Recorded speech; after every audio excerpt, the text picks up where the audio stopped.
Yes mega Bible quiz 2026 episode 52ലേക്ക് എല്ലാ പ്രിയപ്പെട്ട പ്രേക്ഷകർക്കും സ്വാഗതം. ഇന്നത്തെ പോർഷൻ പറയുന്നു യോശുവ 18 മുതൽ 21 വരെയുള്ള അധ്യായങ്ങളും ലൂക്കോസ് 8-ാം അധ്യായത്തിൽ നിന്നുമാണ് ഇന്ന് ക്വസ്റ്റ്യൻസ് ചോദിക്കുന്നത്.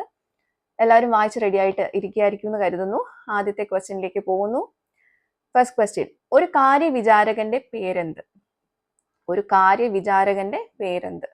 രണ്ടാമത്തെ ക്വസ്റ്റ്യൻ, ഒരു പട്ടണത്തിന്റെ പേരിനകത്ത് ബൈബിളിലെ 2 സ്ത്രീകളുടെ പേരുണ്ട്. പട്ടണം ഏത്?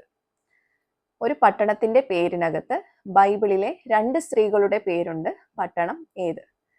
മൂന്നാമത്തെ ചോദ്യം, ഒരു ഗോത്രത്തിന് ലഭിച്ച പട്ടണങ്ങളിൽ ഒരു പട്ടണത്തിന്റെ പേരും ബൈബിളിലെ ഒരു ന്യായാധിപന്റെ പേരും ഒന്നാണ്. അതുപോലെ ഒരു ഗോത്രത്തിന് ലഭിച്ച അവകാശ ദേശങ്ങളിൽ ആ ഒരു ദേശത്തിന്റെ പേരും ഒരു ന്യായാധിപന്റെ പേരും ഒന്നാണ്. ഏതെല്ലാം? ക്വസ്റ്റ്യൻ റിപ്പീറ്റ് ചെയ്യുന്നു. ഒരു ഗോത്രത്തിന് ലഭിച്ച പട്ടണങ്ങളിൽ ഒരു പട്ടണത്തിന്റെ പേരും ബൈബിളിലെ ഒരു ന്യായാധിപന്റെ പേരും ഒന്നാണ്.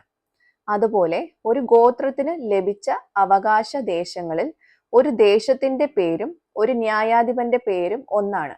ഏതെല്ലാം? നാലാമത്തെ ക്വസ്റ്റ്യൻ, 3 അക്ഷരമുള്ള ഒരു ദേശം. 3 അക്ഷരങ്ങൾ ചേരുമ്പോൾ ഒരു ശരീരാവയവം. 4 അക്ഷരങ്ങൾ ചേരുമ്പോൾ ബൈബിളിൽ പറഞ്ഞിരിക്കുന്ന ഒരു എബ്രായ മാസം. ഏതാണ് ദേശം? ക്വസ്റ്റ്യൻ റിപ്പീറ്റ് ചെയ്യുന്നു. 3 അക്ഷരമുള്ള ഒരു ദേശം. 3 അക്ഷരങ്ങൾ ചേരുമ്പോൾ ഒരു ശരീരാവയവം. 4 അക്ഷരങ്ങൾ ചേരുമ്പോൾ ബൈബിളിൽ പറഞ്ഞിരിക്കുന്ന ഒരു എബ്രായ മാസം. ഏതാണ് ദേശം? അഞ്ചാമത്തെ ക്വസ്റ്റ്യൻ, നഗരാധ്യക്ഷൻ എന്നർത്ഥം വരുന്ന മറ്റൊരു പദവും ഒരു ഹിന്ദി വാക്കും ചേർന്ന ഒരു ദേശം ഏത്?